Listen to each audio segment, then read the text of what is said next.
Cool. Well, Andy, you got a bit of action last night, and you copped a couple of heavy challenges as well at times, didn't you? You pulled up all right?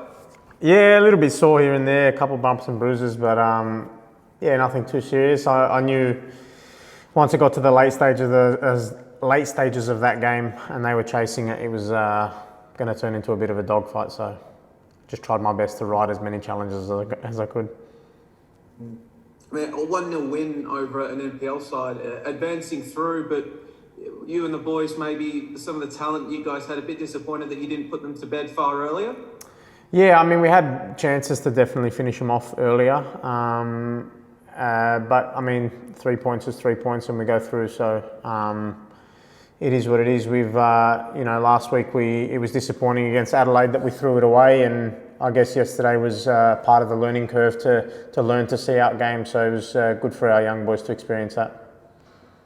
I mean, that's Brisbane in round one came at you pretty hard as well, and then Adelaide last week. And I think even looking back to last season, there were a few times where you really came under the pump at the end of games.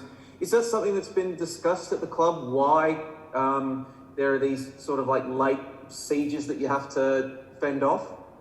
I mean, yeah, there's been games where, teams have started coming at us late in the game, and that's, mostly because we start pretty fast on the front foot and, put teams to the sword early, and, they pretty much give everything in the last 20 to try and salvage something. And, sometimes a couple of lapses in concentration, cause us to get punished or almost get punished. So we've spoken about it. But, the boys are aware of the situations that we're going to come up against, and we're more than ready to take it on. It looked like there were a pretty few disappointed faces after that draw with Adelaide, a few frustrated faces, I should say. What's been the reaction like on the training track the few days after that? Yeah, I mean, it was disappointing. It sort of felt like a loss to us in the end. Even though we got the point, we played our game plan to a T, and we shut them out for most of the game. We knew what they were going to do, and like I said, a couple of lapses in concentration caused us to drop 2 points. And since then we've sat down, we've reviewed it, and we've spoken about it, and we've put together things in place to help us make sure that we don't put ourselves in that sort of position at the end of a game. So the boys have bounced back, and like I said, the win last night and seeing out the game, really helped some of the young boys. I did want to ask you, last night when you came on, getting up and down that wing, the home crowd certainly wasn't shy in giving you, let's call it, feedback as you were getting up and down the crowd. What's it like as a footballer when all that stuff's coming down from the sideline? Do you just zone it out? Do you use it as motivation? What do you do?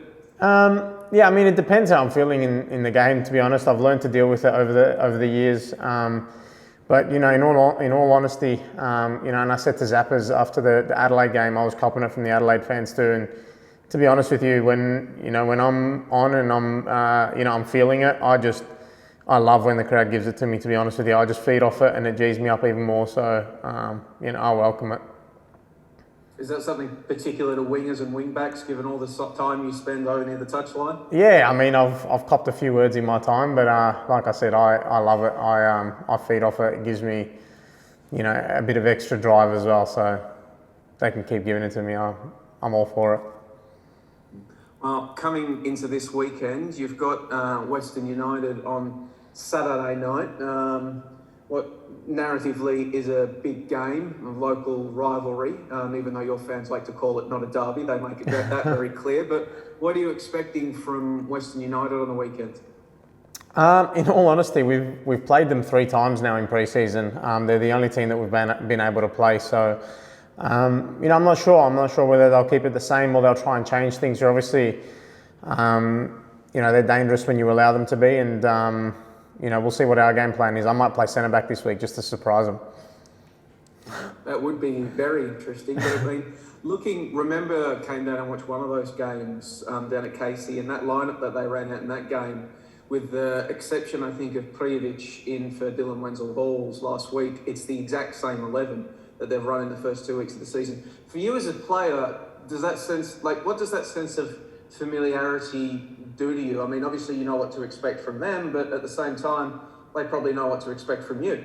Yeah, I mean, like I said, when you've played against a team that many times, it's very important for us not to become complacent and just think that things are going to happen the way they happened in the first, couple of times we played them. We have to stick to our game plan. We have to make sure that we're on point for 90 minutes. Not just start off like a house on fire and then sort of fade off. We need to make sure that we execute our game plan and concentrate for 90 minutes. And especially against a team like Western United, when they've got the likes of Diamante and who can pick passes when he gets time on the ball and really hurt you.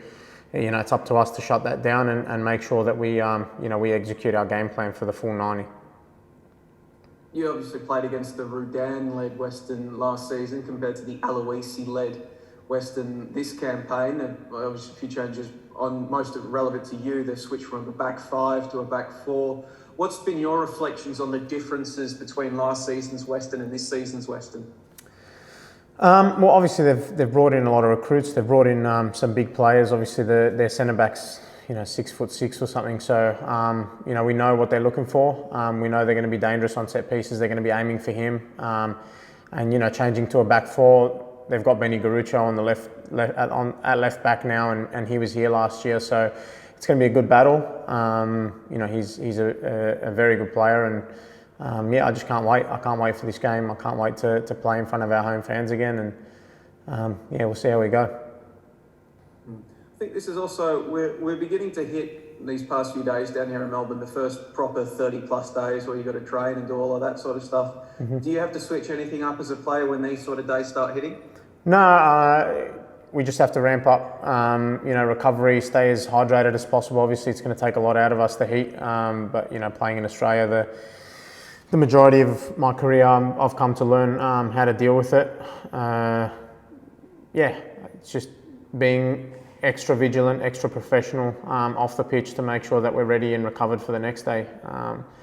It's tough to, sometimes it's 30 degrees, you want to hit down to the beach, but you can't because you've got training the next day. You don't want to be too drained. So like I said, it's just being extra vigilant, extra professional and making sure we're on top of our recovery. So PK doesn't tone down the running during the summer months? Definitely not. He uses it as a chance to condition us in the heat. So that's what we're about here at City.